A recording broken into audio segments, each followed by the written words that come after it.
Jadi sebelumnya kan aku kalau bikin karya tuh cari-cari bahasan gitu loh yang sebelumnya aku belum tahu, jadi aku harus belajar dulu. Tapi setelah tak pikir-pikir, kenapa nggak yang terdekat dari aku, misal kayak yang remeh-remeh aja yang aku alamin gitu sebagai perempuan. Jadi sejak 2019 itu aku beralih ke bahas-bahas perempuan. Soalnya apa yang aku angkat mbak, kan yang aku angkat itu tentang menstruasi. Jadi objeknya yang bisa masuk itu yang telanjang. Itu objeknya tak bikin berpakaian itu nggak akan masuk. Kan aku inginnya tuh perempuan, lebih ke menunjukkan sisi perempuannya. Tapi aku juga ada rencana masih pengen ganti-ganti media gitu. Aku pengen coba banyak media. Pengen explore skill aku aja sih. Malah nggak pengen medium tetap, soalnya aku tahu batasanku berkarya. Ada titik di mana aku bener-bener kayak udah nggak mau ini lagi. Oh yang karya yang itu yang vulgar itu aku nggak bikin di rumah karena aku tahu pasti kontra, pasti rame di rumah. Jadi aku bikinnya di Jogja. Pulang itu karya udah jadi kan. Terus tak pajang deh kamarku mbak. Oke. Dimarahin aku disuruh lepas. Turun-turunnya kayak nggak pantas gitu loh. Karya itu tuh mencerminkan kamu, mencerminkan dirimu. Kalau dilihat orang gimana ya kayak gitu. Aku coba jelaskan. Ini yang dibahas apa gitu. Tapi mereka tetap nggak terima soalnya ya visualnya kayak gitu, kayak payudara. Tapi sih karyamu kok ngunu-ngunu terus, gambar sing apik kok, sing miring, yang kayak biasa aja nggak perlu buka-buka gitu. Pemandangan realis, gambar orang realis, ya kayak gitu. Budaya patriarki sih. Soalnya di keluarga aku tuh kental banget itu. Dan sampai sekarang pun aku nggak bisa mengatasi itu. Kayak apa ya? Kayak aku tuh kayak nggak boleh kerja sih sebenarnya di awal. Harus di rumah, harus ngurus, harus masak, gitu. Terus apapun bikin kopi gitu. Soalnya kalau nggak aku kan jatuhnya ke ibuku. Jatuhnya ke ibu. Dan ibu sudah berusia. Dan ibu kan udah sepuh, jadi daripada aku lihat ibu kayak sakit atau capek, mending aku gitu. Mereka tuh sih kalau teman-teman semuanya udah tahu kayak mereka tuh udah kayak menghargai gitu loh apa yang aku bikin. Kalau dalam prosesnya itu ada dua hal. Yang pertama beberapa karya saya drawing sama yang pakai makeup itu. Kalau makeup itu memang kita aku lebih ke cenderungan untuk explore medium, bahan dan alatnya aja. Nah, terus kalau yang memangnya drawing itu perjalanan saya pertama itu dari ke psikologis saya sendiri sih. Seperti itu. Jadi itu terapi saya karena permasalahan pribadi, dulu permasalahan dengan rumah tangga saya dulu. Nah, itu yang membuat saya harus diterapi dengan seperti itu. Itu kalau drawing itu kan otomatis harus telaten, melatih kesabaran, emosional juga nanti juga akan berlatih juga. Terus yang kedua, karya-karya saya yang sudah mulai kecungkil lah itu. Ini juga perjalanan juga, karena dulu saya diisi kan ambil seni lukis, ambil pengkajian dulunya, bukan ke penciptaannya. Ternyata di lukis itu kalau ketika saya sudah selesai misalkan gini, teknik ini sudah saya penuhi nih, saya sudah melampaui tekniknya ini. Kayak nggak ada lagi apa yang harus saya ini kan gitu loh. Nah, akhirnya saya belajar ke grafis waktu itu, saya nyungkil. Ternyata saya lebih puas. Apalagi kalau gosok gitu kan, habis gosok, ngerol, gosok, cetak, geser. Itu jengkel sekali menurut saya. Nah, itu ada sesuatu yang hal-hal yang itu terapi saya aslinya. Karya-karya wong loro menurutku. Karya-karya waktu saya sakit itu gitu kan. Tapi kalau yang saya angkat untuk cungkil ini, saya fokus ke representasi perempuan Jawa sih, khususnya di Indonesia. Saya juga dulu bergerak di Koalisi Perempuan Indonesia juga, di feminis juga, terus ikut di WCC, Women Crisis Center juga di Malang. Ketika saya memahami feminisme, yang feminisme barat masuk ke Indonesia, saya aslinya ada sedikit sesuatu pertanyaan dalam diri saya. Terus akhirnya saya baca-baca buku banyak sekali. Ternyata perempuan Jawa itu memiliki, tanda kutip ya, ini bukan kata feminis aslinya. Perempuan Jawa itu memiliki feminisnya sendiri, memiliki caranya sendiri. Dan kalau ngomong patriarkat, matriarkat, aslinya Jawa kalau di bukunya Raffles, History of Java, itu sendiri bisa menjelaskan bahwasannya perempuan Jawa itu tidak seperti apa yang dituliskan oleh Kartini gitu. Bahwa kekayaan laki-laki kalau zaman dulu itu dibawa oleh perempuan. Jadi perempuan yang membawa harta kekayaan semuanya yang mengatur semuanya itu perempuan, istrinya. Karena berhubung banyak penelitian yang ada di candi, khususnya kayak di Candi Kidal itu kan tentang Garudia. Kisah dari Garudia, bagaimana kisah Garudia itu bagaimana cara menghargai ibu, menghargai perempuan. Di relief-relief di candi itu kan ada beberapa hal yang tentang menceritakan, contoh misalnya kayak Tantrika Mandaka. Tantri aja ada 3, ada Tantrika Mandaka, Tantri Kadiri, sama Demung. Di serat-serat Babat Jawa itu banyak sekali tentang masalah tentang perempuan. Itu ada tata keramanya, bagaimana kita tata kerama jadi seorang perempuan, itu ada semuanya di situ. Contoh karya satu ya, kayak History of Kalinyamat, Ratu Kalinyamat. Ratu Kalinyamat itu kan di Jeporo.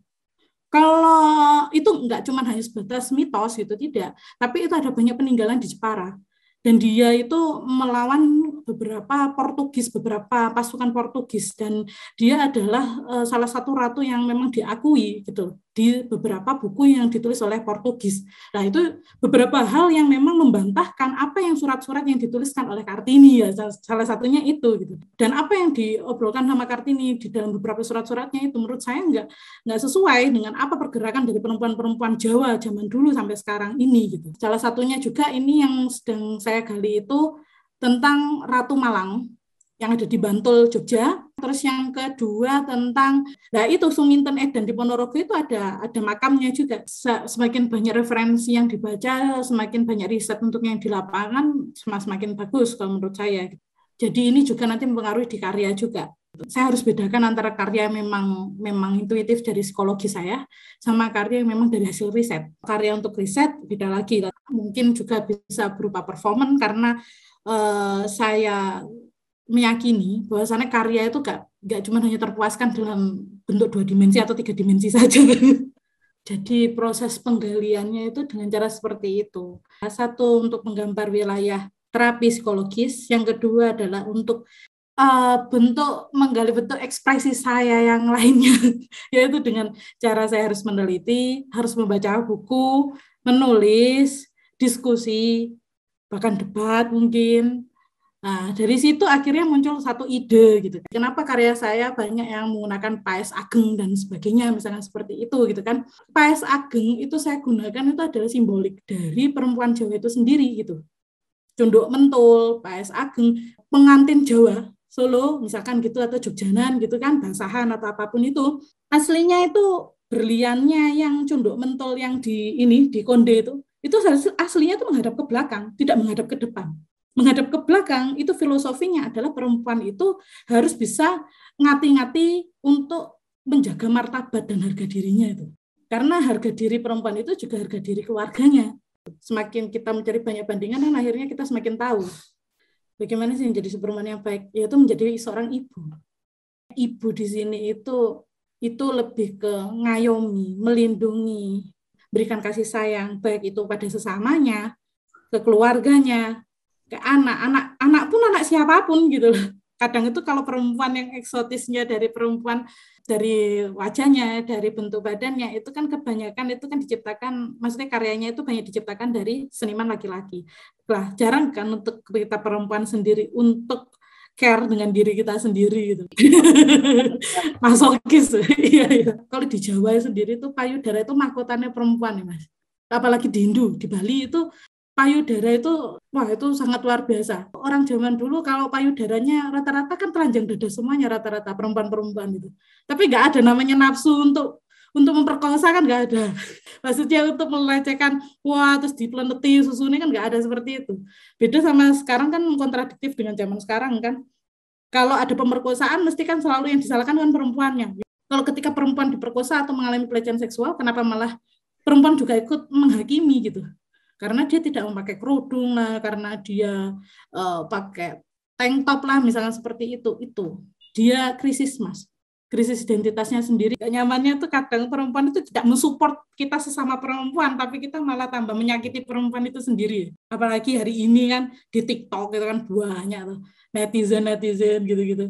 Wah, itu bukan kita mensupport secara moralnya, disupport secara psikisnya, disupport kita sebagai perempuan. Pernah kan saya pakai niqab, tapi katok gemes, saya jalan-jalan pakai toa gitu kan, gitu. Pakai baju yang ketat gitu kan. godain cowok ya gitu-gitu pinggir jalan itu pasti dihujat.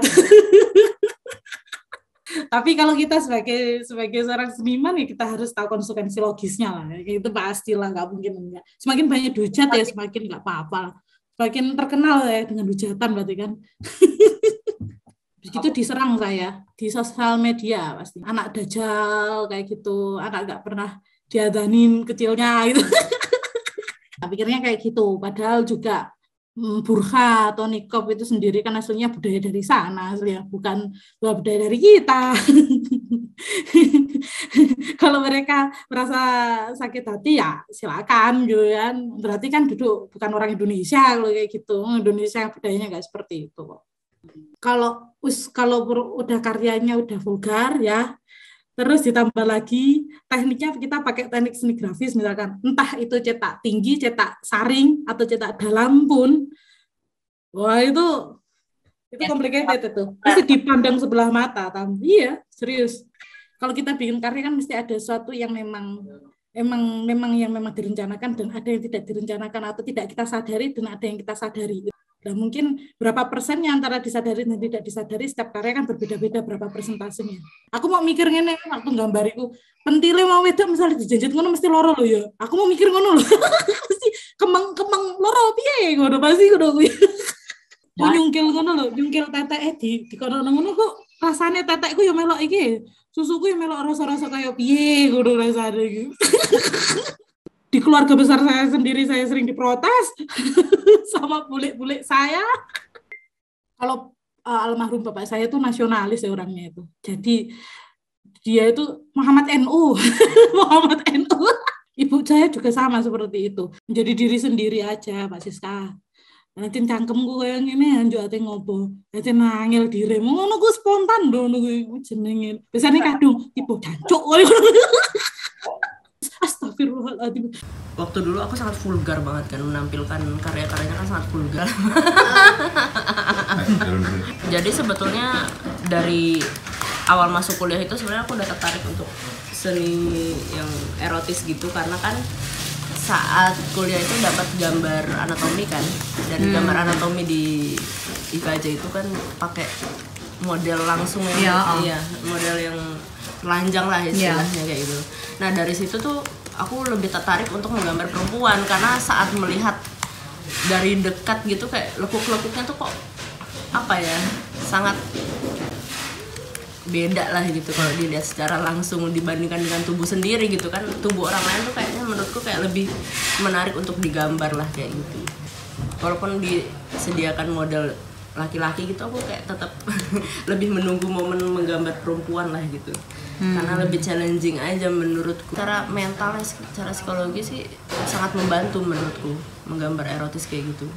Menumbuhkan rasa apa ya, percaya diri kita kayak gitu-gitu. Terus healing secara personal juga, gimana sama diri sendiri, perjalanan mencintai tubuh dan kekurangan kayak gitu. Jadi waktu aku kecil sekitar umur 5 tahun 6 tahun itu, aku baru diperkenalkan sama yang namanya G30 SPKI. Aku dipaksa nonton saat itu pas tanggal 1 Oktober lah kan upacara yang di Lubang Buaya dan lain-lain. Aku diliatin pas mereka ada di rumah yang gor-gornya banget itulah, yang disiksa-siksa.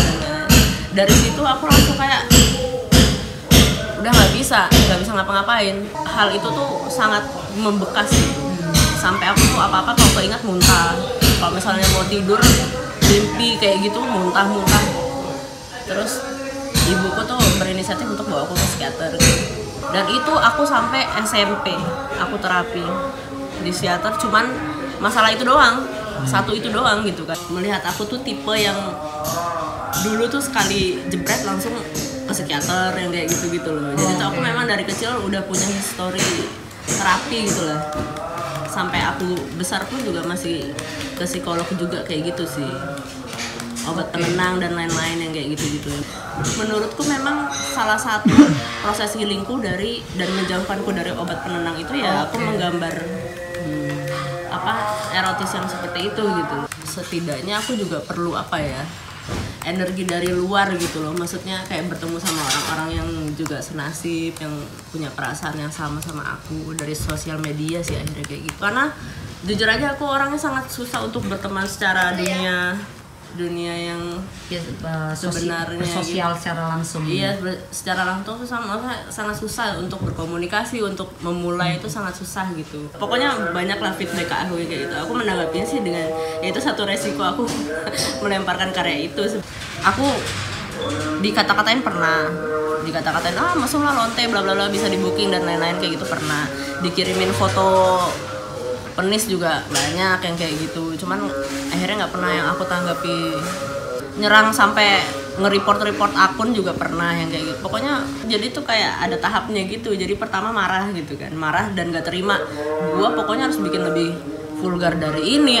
Aku mikirnya malah kayak gitu, bodo amat, lo nggak suka berarti gue harus bisa lebih berani gitu. Kenapa cowok misalnya bikin kayak gini masih wajar-wajar aja, aku masih ada pikiran seperti itulah kayak gitu. Kalau dari orang tua aku sendiri, karena mereka memang mendukung aku yang kuliah di IKJ itu, mau aku menggambar apapun mereka menerima, walaupun background dari keluargaku sebenarnya sangat ekstrim sih.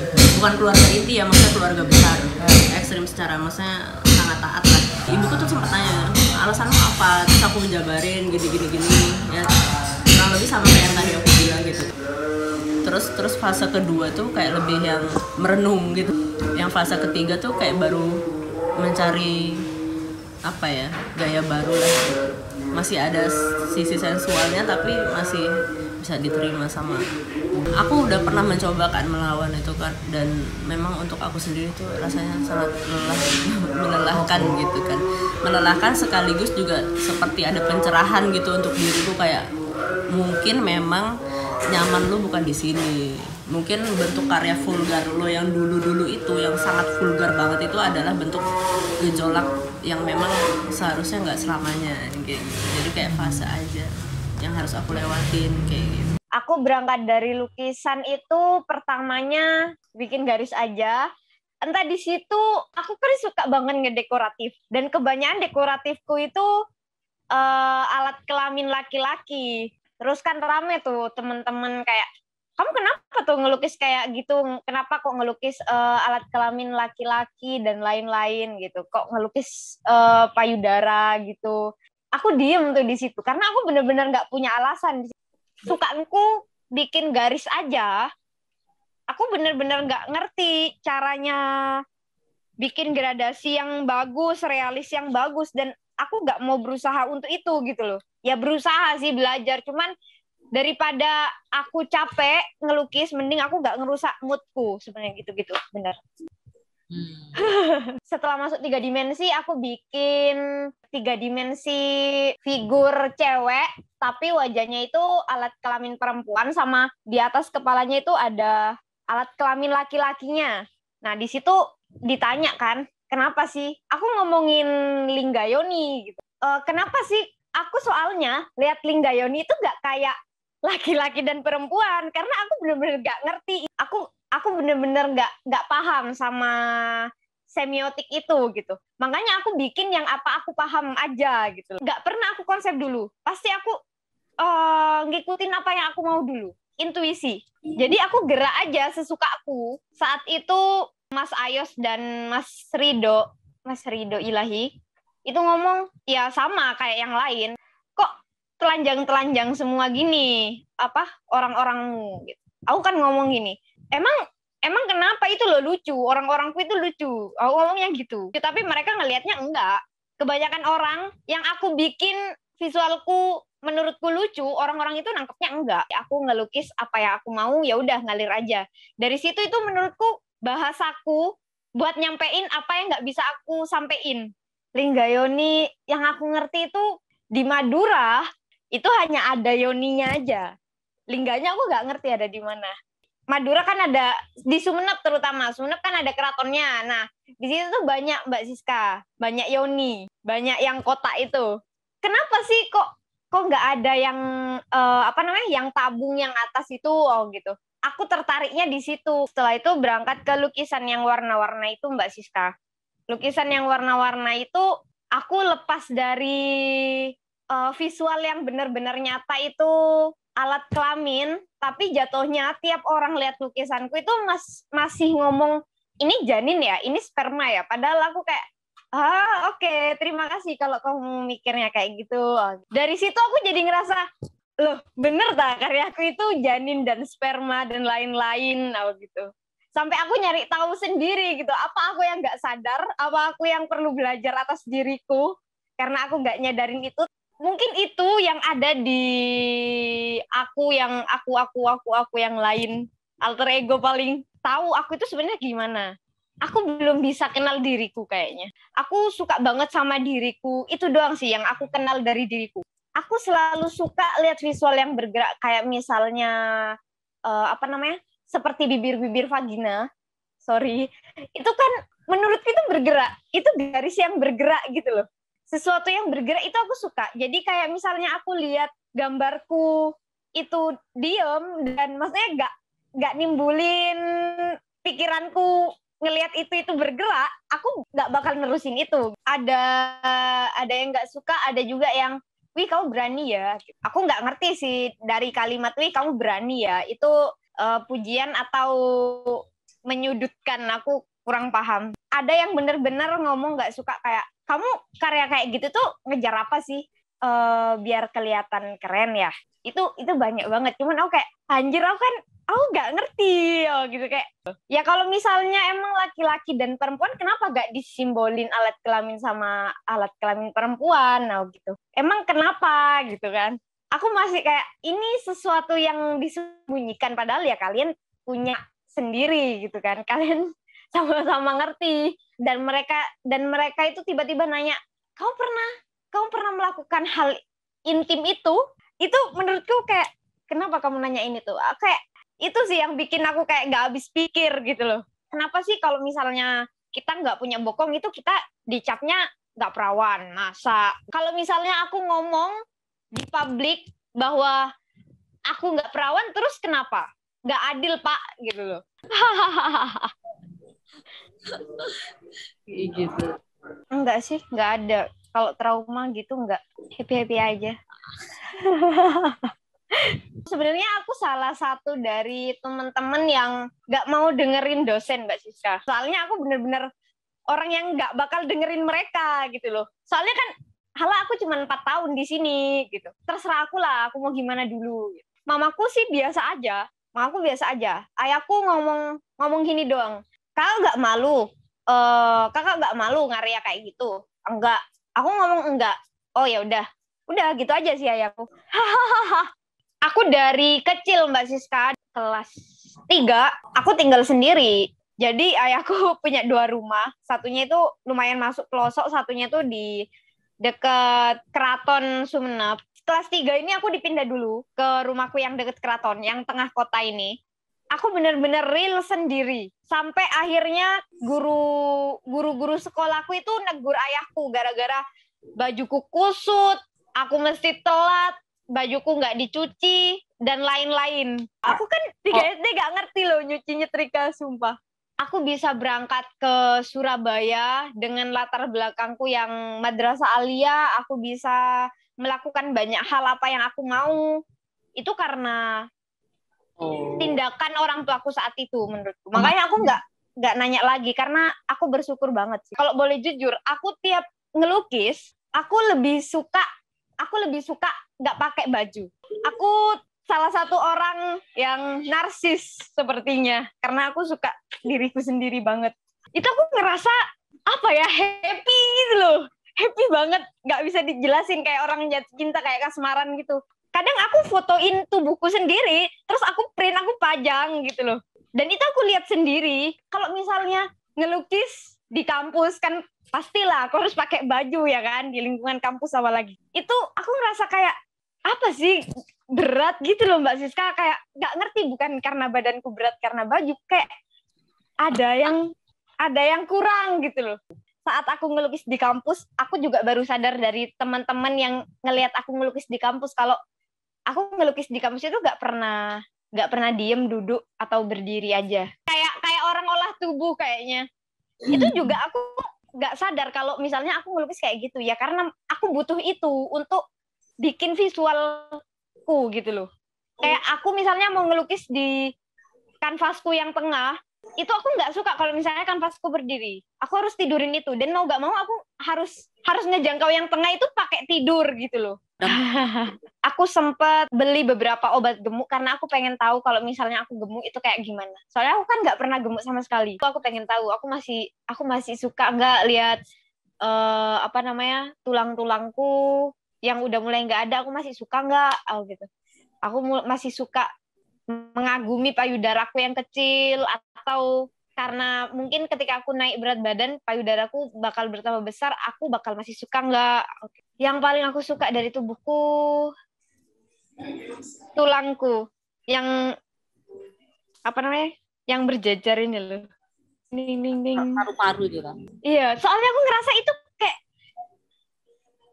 satu kesatuan yang kayak harmonis gitu loh, kayak anggun, kayak cantik, kayak bergerak gitu loh. Iya, kelihatan banget. Ini loh. Sampai gini loh tulangku. Aku nyoba beberapa obat gemuk dan itu nggak mempan. Aku tetap suka makan kayak biasanya meskipun tanpa obat gemuk aku tetap suka makan. Cuman itu nggak ngaruh di aku ya. Waktu pameranku yang pertama itu aja FPI pada enggak, bareng Agan Harahap sama Fluxcube. Itu FPI mau dateng Mbak, sampai kayak gitu.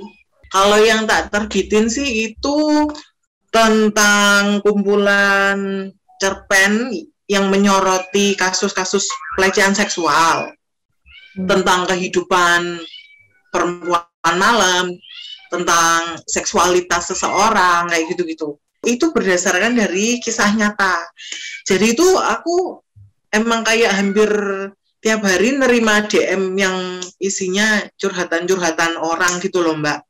Kayak kapan hari itu aku dicurhati tentang orgasme gitu. Kayak dia udah 4 tahun menikah tapi dia belum merasakan itu, kayak gitu. Dulu aku buat sebagai proses healing gitu Mbak. Jadi itu kan aku penyintas kekerasan seksual. Setelah mengalami itu, hal-hal yang aku gambar tuh cenderung berkaitan dengan tubuh laki-laki, tubuh perempuan, apalagi terkait dengan seksualitas kayak gitu.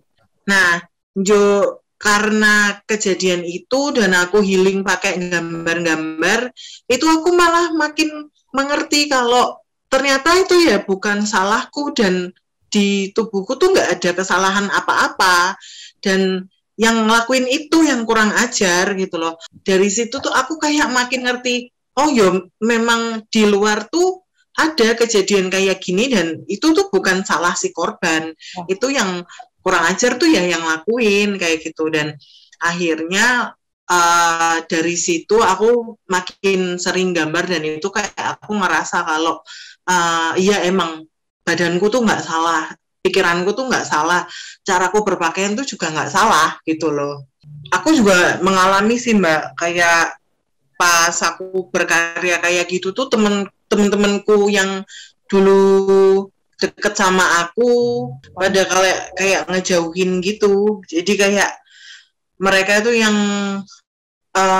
mikir, kok sekarang dia kayak gitu ya, kayak dia ngomongnya tuh seperti itu.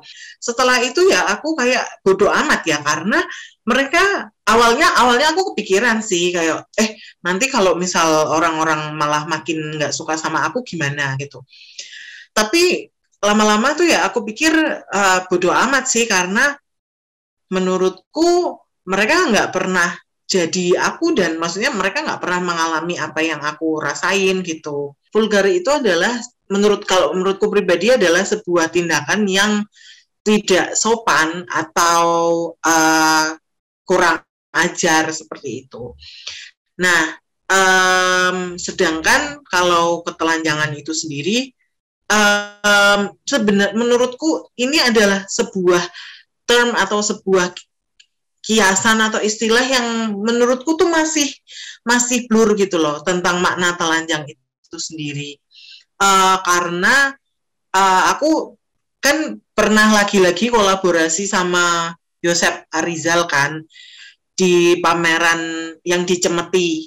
Itu kami bikin karya tentang apa namanya, ya judulnya telanjang gitu, dan Yosef itu mengambil konsep dari penelitian orang-orang zaman dulu tentang konsep Adam dan Hawa. Apa? Oh, judulnya kemaluan ya, lupa aku. Ya, judulnya kemaluan, dan kemudian di situ dia menerangkan kalau sebenarnya yang bikin orang telanjang itu tuh doktrin-doktrin dari dulu yang muncul ketika orang itu udah mulai tahu sikap malu gitu loh. Makanya di temboknya waktu pameran di Cemeti itu ditulisin sama si Yosef, kata-katanya tuh, siapakah yang memberitahumu bahwa kamu telanjang gitu. Karena tulisan itu juga digunakan untuk kayak biar orang tuh mikir gitu loh. Oh iya, kok orang bisa bilang aku telanjang, padahal menurut orang-orang zaman dulu ketika kita nggak tahu atau kita belum dalam tanda kutip memetik buah pengetahuan, kita tuh biasa aja dengan tidak pakai baju, dengan apa namanya, benar-benar kelihatan dari ujung rambut sampai ujung kaki gitu. Jadi kalau dari makna dari aku sendiri, makna vulgar dan ketelanjangan itu punya konotasi yang berbeda, dan juga mereka cukup susah untuk mengaitkan itu dengan hal-hal yang saat ini sedang berada pada titik normatif gitu loh. Orang lain kan mungkin secara awam mikirnya vulgar dan ketelanjangan itu kan berkaitan satu sama lain, karena ketika orang telanjang berarti mereka sedang melakukan hal-hal yang vulgar. Padahal menurutku pribadi kalau vulgar itu adalah melakukan sesuatu yang berbau kekerasan, kurang ajar, tidak senonoh. Aku mengarsipkan beberapa karyaku itu kan di Instagram. Dan kayak baru 2 atau 3 hari yang lalu, ya 4 hari yang lalu tuh postinganku di Instagram tuh dihapus sama Instagramnya sendiri karena menyalahi aturan gitu kan. Terus ya kebayang juga sampai sana, dan kebayang juga dengan respon orang-orang. Tapi untuk respon-respon seperti itu, kukira aku pribadi udah siap gitu loh. Justru kalau misalkan aku gentar atau aku merasa down dengan membayangkan respon terseram sekalipun kayak gitu, itu justru aku malah kayak nggak memberikan apa-apa ke orang lain yang melihat karyaku gitu loh. Karena di situ aku selain berkarya sebagai metode self-healing, itu aku juga untuk menceritakan ke orang-orang kalau ternyata perempuan itu bisa bisa menikmati tubuhnya sendiri dengan karya-karyanya ya, atau ternyata ada banyak ya kasus-kasus pelecehan seksual yang kita tuh nggak pernah dengar kayak gitu. Ini kan aku lagi ada residensi di Lorong, dan di Lorong itu aku kan akan sedang meneliti dan berencana membuat karya mengenai obat kuat kayak gitu kan. Nah, itu yang ingin aku sampaikan ke orang-orang itu adalah adanya proyeksi dari penikmat itu, bahwa aku berkarya untuk tidak hanya self-healing proses aja, tapi juga sebagai bagaimana orang penikmat karyaku tuh bisa memaknai ketubuhan gitu. Jadi nggak hanya orang tuh memandang karyaku tuh sebagai lekuk-lekuk yang erotis atau apa, tapi juga sebagai arti untuk orang lain, ternyata tubuh manusia tuh ya mengalami ini dan mengalami itu, bisa begini, bisa begitu, kayak gitu sih. Aku ngelihat seniman perempuan yang selama ini aku lihat yang mereka berkarya kayak Mbak Siska itu, aku ngerasa kok mereka juga kayak dipinggirin gitu loh. Bahkan kemarin kapan hari belum lama itu yang aku kasih tahu Mas Aan itu ada kurator laki-laki itu malah dia nganggap karyaku tidak deformatif dan dia menganggap itu tidak jauh dari male gaze gitu loh. Dia mikirnya tuh kalau misal karya yang tidak deformatif itu dipengaruhi oleh pikiran-pikiran yang patriarkis gitu intinya. Aku malah lebih takut kalau nggak ada yang ngerespon karyaku gitu loh.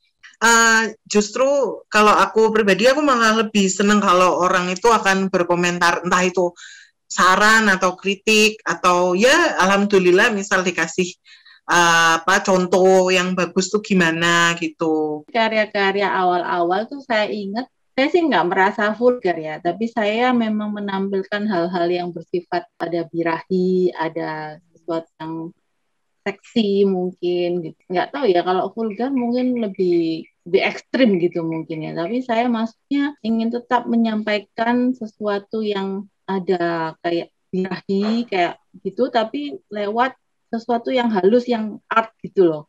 Waktu itu ya secara usia kita masih muda juga ya, tapi aku di Via itu waktu itu aku bikin pameran tunggalku sendiri tuh kayaknya 2005 mungkin ya. Itu kayak ngomong tentang banyak emosi perempuan, tapi ada nggak cuman sesuatu yang birahi, tapi ada juga misalnya kesedihan juga ada di situ gitu. Kita perempuan, kita punya birahi juga gitu, misalnya terhadap lawan jenis gitu. Nah itu kan mungkin kadang-kadang itu nggak bisa diekspresikan. Nah tapi kita bisa ekspresikan di karya, misalnya kayak gitu.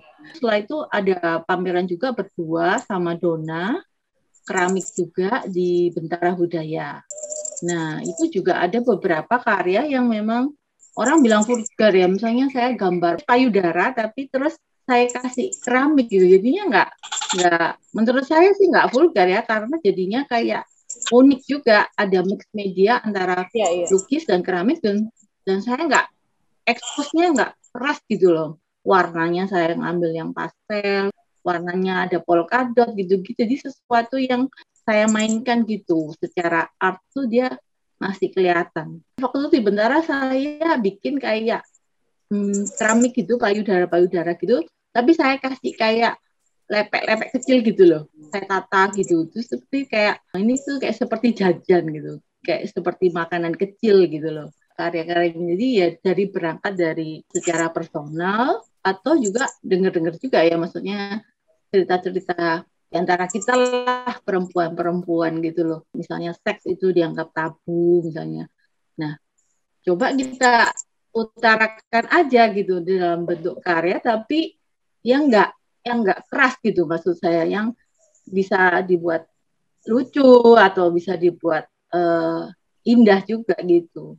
Aku ngerasa sih waktu itu orang ya fine-fine aja ya, maksudnya ya ada yang merasa kayak wah kok gini, cuman yang pengen saya utarakan adalah kesannya gitu, maksudnya orang tuh bisa ngerasa deep dengan karyanya gitu loh, bukan wah ini karya yang vulgar. Waktu di Surabaya aku suka melukis, jaga anak kan, aku nggak bisa ke studio, nggak bisa kerja kan, jadi gambar. Terutama setelah saya punya anak ya, berubah karyanya. Karyanya lebih kayak lebih ibu-ibu gitu. Jawa Timur bikin tentang anak-anak gitu. Saya yang rasanya apa ya tak buat gitu aja karyanya. Terus malah yang saya tunggal lagi di Surabaya, di Sampurna itu ya ada juga tentang ngomong tentang hubungan pria wanita, tapi saya bikin patung-patung gitu juga, nude, dan patungnya juga patung-patung perempuan gitu, terutama setelah punya anak. Cuma kayaknya lebih memang berubah aja gitu, kayaknya moodnya udah nggak kesana gitu, moodnya udah beda gitu bikin. Ya memang mungkin waktu muda kita masih secara gairah juga masih besar ya gitu ya. Setelah kita udah enggak kayak gitu, misalnya kita udah punya anak gitu, mungkin pikiran kan pasti beda ya, terutama kita ibu-ibu gitu ya, udah lebih banyak kepusingan gitu, maksudnya cara mendidik anak menurut saya misalnya gitu, mendidik anak jauh lebih penting dari mestinya ya, daripada kita bikin karya kayak gitu misalnya ya. mungkin ya sehari-hari itu lebih dipusingin itu kan. Jadi untuk bikin karya kayak gitu udah nggak ada mood gitu memang. Kalau kita masih single ya terus bebas aja gitu mau bikin karya apa sesuai hati gitu. Tapi ketika misalnya kita punya anak misalnya concernnya itu udah beda. Ya itu perubahannya yang saya ngerasa ya. Mungkin juga karena di Surabaya ya kita nggak ketemu teman-teman, mungkin kalau di Jogja mungkin kita sendiri, kita sering lihat pameran apa gitu ya, situasi juga berbeda ya. Mungkin saya nggak gaul gitu loh, di Surabaya itu saya nggak gaul gitu, jadi di rumah aja sibuk sendiri urusan rumah tangga, urusan kerjaan, jadi saya nggak terinfluence gitu untuk kepikiran gitu, maksudnya udah nggak kepikiran gitu. Jadi kayaknya karya-karyanya jadi lebih kontemplatif gitu-gitu. Karena waktu di Jogja saya tuh nyeniman banget gitu loh.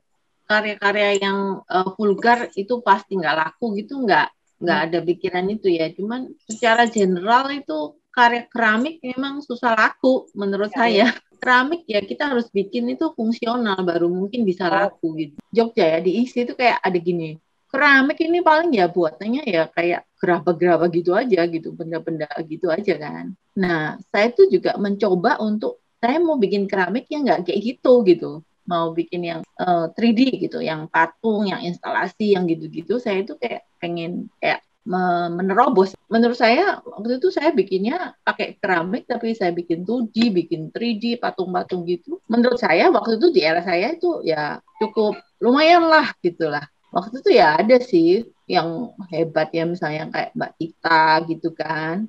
Dia kan juga keramik juga gitu. Bahwasanya perempuan itu tidak boleh seperti ini. Perempuan itu harus seperti itu, harus diam, harus manis gitu. Padahal ya tidak. Aku punya kendaliku sendiri, aku punya kehidupanku sendiri. Aku mempunyai anak juga, setiap aku proses, setiap aku foto, setiap aku bikin karya pasti dia ikut. Aku tidak mencari yang aman gitu loh. Memang aku pun studiku tentang tubuh aku juga kan mencari hal-hal yang aneh aja gitu. Kayak memuntahkan makanan. Jadi emang dari situ akhirnya kita menemukan hal yang bahagia itu seperti ini, nyaman itu seperti ini. Aku itu tipe orang yang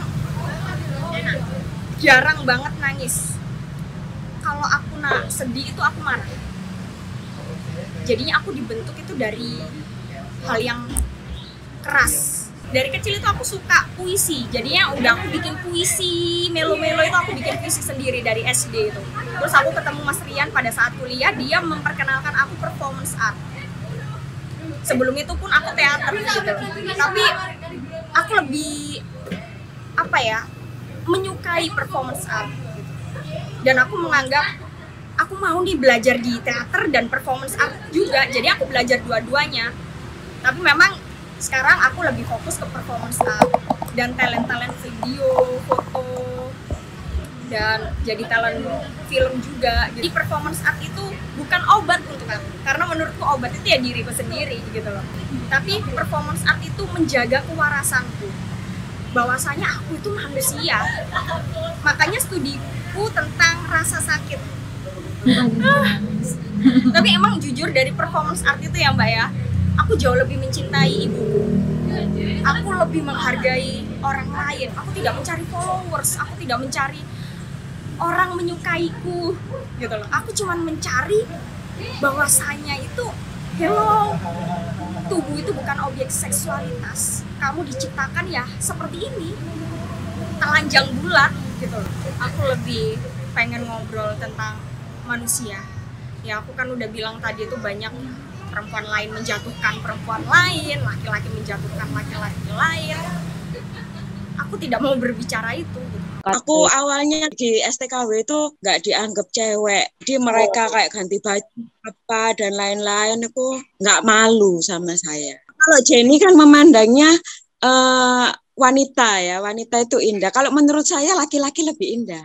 Jadi saya cenderung mengekspos ke laki-lakinya, bukan ke perempuannya. Oke. Karena menurut saya Palus itu punya keistimewaan itu tadi. Dia bisa kecil, besar, jadi berkembang.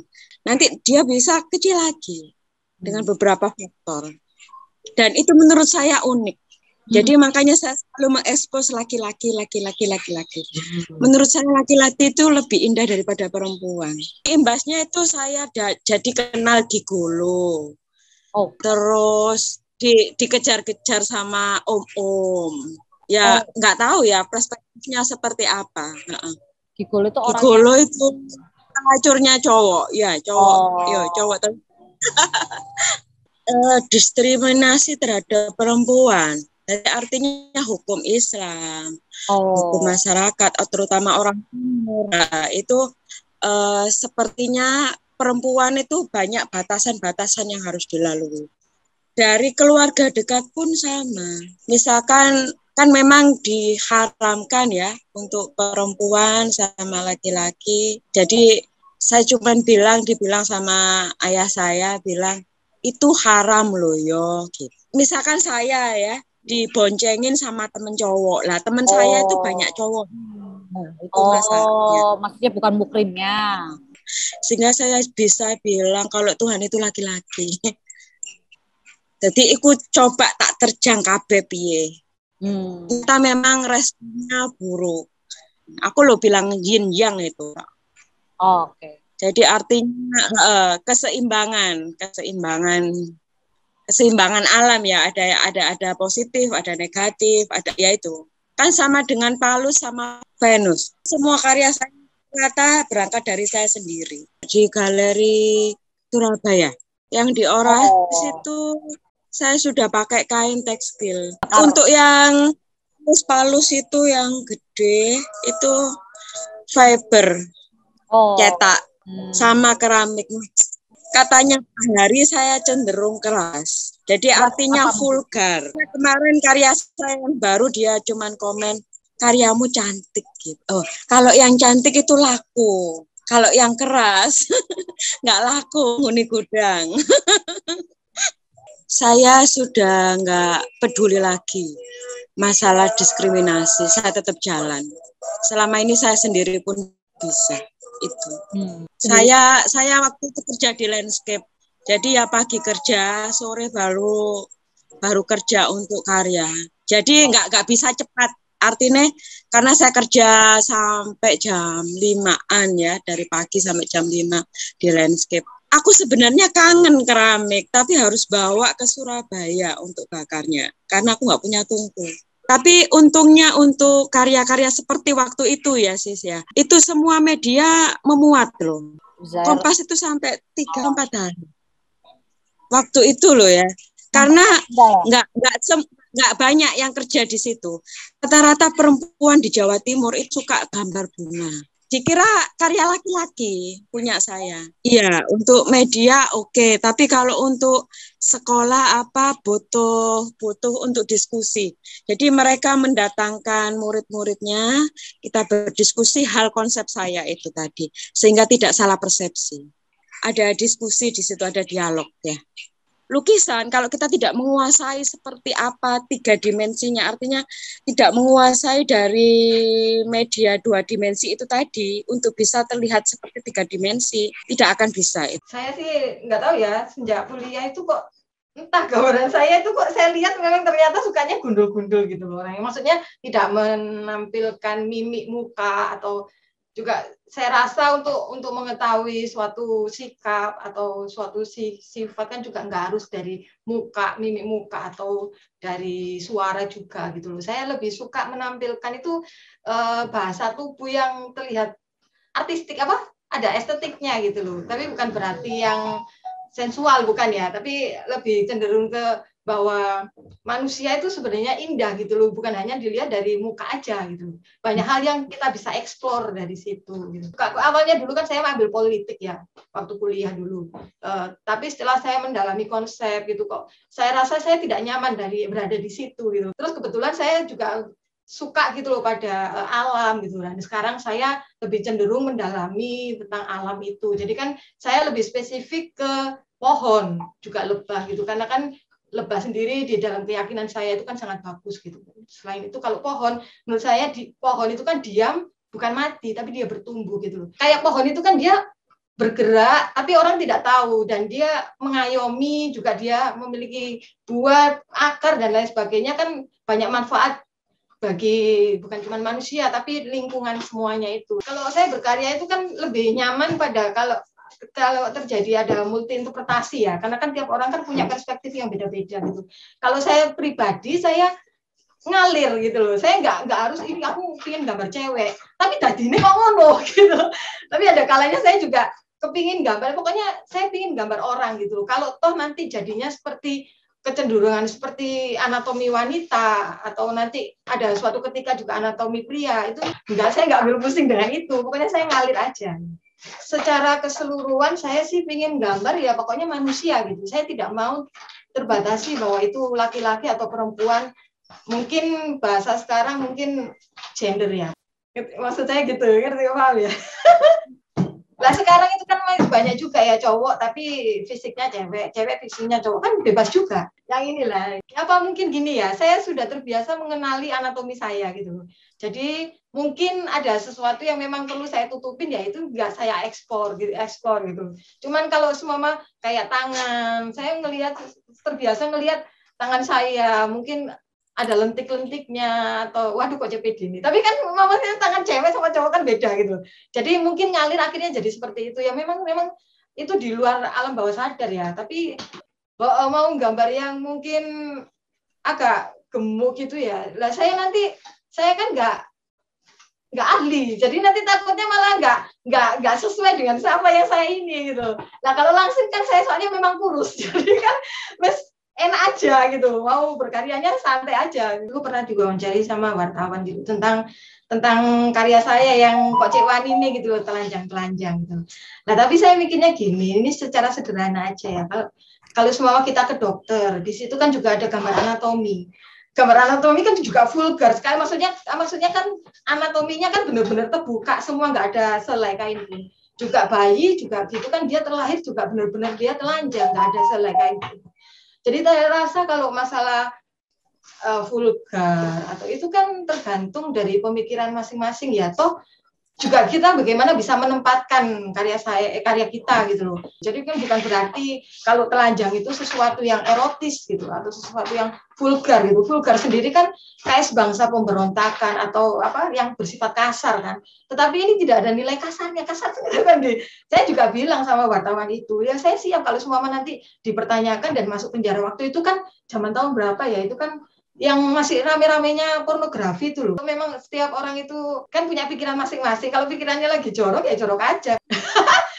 Dan suami saya juga ngelihat itu bukan sesuatu yang seksualitas atau terlalu vulgar gitu.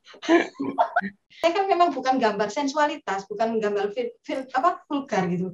Jadi kalau memang ada, walaupun itu menurut saya itu pantas, walaupun itu benar-benar terbuka ya oke. Tapi kalau menurut saya itu ada memang harus di stop ya di stop aja gitu. Saya juga gambar ada yang buat dada juga, terus ada pusernya, terus vaginanya cuma saya tutupin kayak kain tipis gitu aja. Maksudnya bukan kain ya, kayak garis tipis gitu ada juga. Tapi kan itu tidak mengundang seksualitas gitu.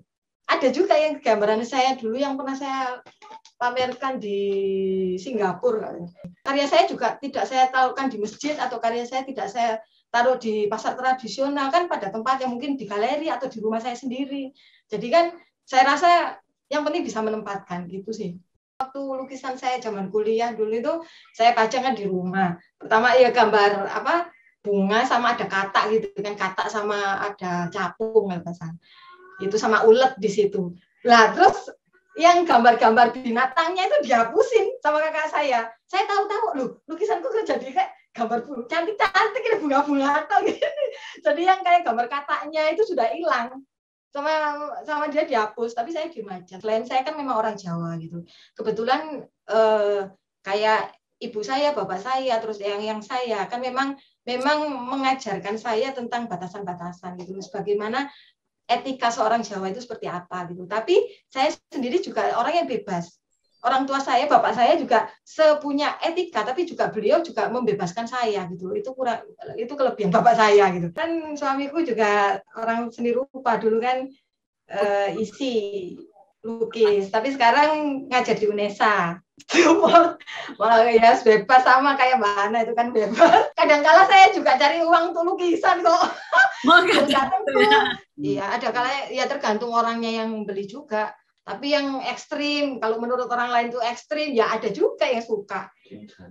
Yang gambar janin-janin itu juga terambil juga kan ya sedikit mungkin roto.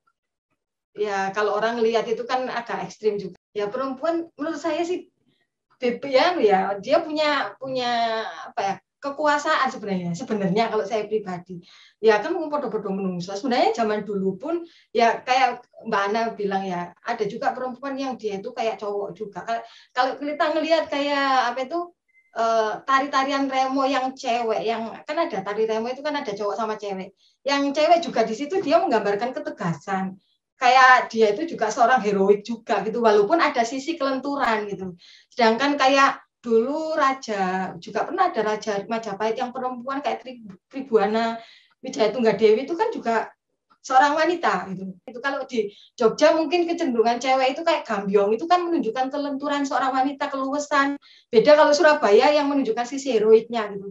Saya rasa nggak nemen-nemen gitu loh kalau ada kayak perbedaan antar gender itu saya rasa dari dulu sampai sekarang pun ya nggak nemen-nemen gitu. Kadang terlalu mendramatisir, kadang kita itu kayak seakan-akan perempuan itu terjajah pada zaman dulu. Kalau saya sendiri juga kurang sependapat masalah kayak apa era Kartini kayak dulu itu terpasung dalam satu ruang yang tidak bisa apa-apa gitu. Itu kok kayak hiperbol gitu loh. Saya rasa masa segitunya perempuan kok cek nemennya gitu. Di Jawa Timur mungkin perempuan seperti ini, kalau di Jawa Tengah perempuan seperti ini. Dan kebetulan saya percampuran antara Jawa Tengah dan Jawa Timur, jadi ada nilai etika yang harus luas, tapi ada juga kita harus berani sebagai perempuan gitu. Kalau saya sih lebih cenderung ke penghormatan kepada yang lebih sepuh ya. Kalau masalah patriarki saya rasa nggak terlalu seperti itu. Kalau semama bahkan kalau semama di makam yang saya kita nggak boleh jalan itu membelakangi jadi harus mundur gitu. Terus kalau sama orang yang lebih sepuh saya nggak boleh kayak membahasakan diri saya sudah dahar gitu nggak boleh. Dalam sama dahar itu nggak boleh kalau Jawa ya. Jadi kita harus meletakkan yang lebih tinggi pada orang yang lebih sepuh dari kita. Itu kalau budaya saya seperti itu. Kalau yang Jawa ya, tapi ya beda kan Jawa di sini dan Jawa di sana kan soalnya Jawa sendiri juga luas gitu. Dulu istilahnya sensor dulu nggak begitu ketat. Filmnya pun sensornya kadang lihat filmnya nggak ketat banget. Adegan seks adegannya bukan cuma hilang kadang beberapa menit ya. Adegan sensor. Ya, tapi bukan porn ya, bukan porn. Gambar pun foto-foto banyak yang agak saya garap poster ya, kan ada 2 periode. Periode pertama pakai pen, itu untuk koran. Awalnya itu nggak sengaja juga karena kebetulan saya gambar ada yang mau bikinkan untuk film main dia butuh gambar untuk masuk koran. Zaman dulu koran kan bukan offset. Kalau dari offset dari foto dibikin dia kan pakai istilahnya jelek pasti karena ada kotak-kotak itu pasti jelek itu gambar. Terus kita tahun berapa? 73. Boxy apa nggak ada, jadi pen kayak logonya wartawan dulu lah, pen itu pakai tinta Cina. Pak kira-kira setahun ya garap itu saya lompat ke bikin poster. 70-an itu. Ya 73, 74 itu habisnya tahun 2000-an. Selama poster pun saya sudah melukis. Sudah melukis begini. Saya sering pameran. Sudah pameran tahun 83 tadi ya. Mulai 83 mulai awal ya, terus pameran yang tahun 95, 94, 93 saya pameran di Jakarta. Awalnya itu tadi ya, awalnya saya untuk lukisan, saya fantastic art, ngikuti jejaknya, ngikuti gaya Boris Vallejo sama Frank Frazetta. Dia kan fantastic art jadi perkasa lah gitu. Perempuan pun yang perkasa pakai pakaian minim ya nude termasuk nude lah. Saya gambar naik kuda, nude fantasi. Tahun 83 pameran di Taman Budaya Bentang Gali sama Nuk itu 3 orang ya. Bawa lukisan. Sebetulnya awal-awal ya untuk gambar skate ini, yang skate ya. Saya skate kan termasuk baru masih 11 tahun ya, 11 tahunan baru. kan pakai model seperti JB43 ya. Oh, JB43. Pakai model ya, model Ya, itu. ya. Kayak, karena waktunya kan 10 menit. Iya. Di awalnya pakai ya sket biasa ada beberapa kan. Tapi lama-lama bosen. Pakai baju, pakai apa. Ya sambil latih anatomi ya, saya hilangkan aja bajunya. Pensilnya nakal, nggak mau gambar baju. Jadi itu sambil, karena saya dulu kan nggak pernah pakai model gambar selalu pakai imajinasi ya, apapun ya. Tapi terbatas. Karena gini aja, nah sekarang kamu agak gini, kalau kita gambar tanpa lihat itu paling standar, tangannya gini standar. Tapi kalau lihat model kadang tangannya bisa lebih luas karena itu real kan ya. Kalau enggak, dan kita geraknya kaku kalau nggak biasa. Nanti kalau pakai baju ya, terus bajunya hitam ya, atau digambar apanya? Di blok hitam gini, buat apa ya? Anatomi. Karena dari itu kan orang kelihatan tuh bentuk perempuan pun laki. Kalau kita gambar nggak pakai model, gambar lengan pun lurus bisa saja. Padahal enggak, lengan tuh bertekuan. Saya nggak pernah ingat itu. Kalau nggak lihat mungkin yang pakai yang gansi kan kelihatan, ini kan ada toh. Nah, bagi mepet ini pasti ada gede-gede ini ya. Nah, dan pose ya. Kalau posenya lagi enak, wah ini asik buat menarik. Awalnya kan kita paling enggak sudah pernah menggambar referensi foto, jadi paling enggak hafal. Jadi letak posisi di sini, kalau lagi posisi begini gimana bentuknya, harus nggak boleh keliru kan. Terus maaf ya kalau gambar buah dada ya. Kalau kita nggak betul, kita ngasih puting keliru itu jadi nggak enak. Kelihatannya ini kok nggak cocok ke arah mana. Oh iya. Tahun berapa itu? Tahun 16. Oh 16. Tapi memang ya kalau lukis pose, kalau nude, saya kan di Bali kan di tempatnya Pak Paronoto kan, waktu pameran saya drawing sama JB kan sana. Pak Paronoto kan pakai model. Wah, memang enak loh. Nude. Gambar kamu gambar telanjang. Enggak enggak akan kata waktu melukis itu kan banyak orang, satu banyak orang ya. Kedua, kalau kita lagi gambar sudah biar udah nggak bisa. Tapi kalau kita diem gini ngeliat dia, nah itu pikirannya kemana? Ya, sulit tuh gambar tinggal itu. Susah. Jadi apalagi mereka kan selalu pakai celana. Kita bahkan tadi yang black betul tuh ada tekuan tulang ini tekuk ini ada turun itu. Kalau di komik, orang-orang komik jago bikin itu, ya tulang teguhnya orang-orang bikin superhero. Itu mereka udah biasa enak, cercat, wah tenggulnya bagus. Itu yang susah. Suka. Tekuannya asik. Kalau bagus, juga bagus. Posanya berapa? Ini pakai ini aja. Kan bagus. Keren. Kalau baju biasa kaos itu, kan digambar apa aja pakai ini. Ngapain? Nanti saya buat anatomi aja. Nggak ada yang bergerak. Saya nggak pernah nonjolkan yang itu, nggak mau. Saya gambar tuh laki-laki nggak mau. Ada itu ada itu. Oh ya Bruce Lee. Karena Bruce Lee kan juga anatominya bagus. Dan posenya juga dia kan keren. Kena cahaya begini kita latihan gelap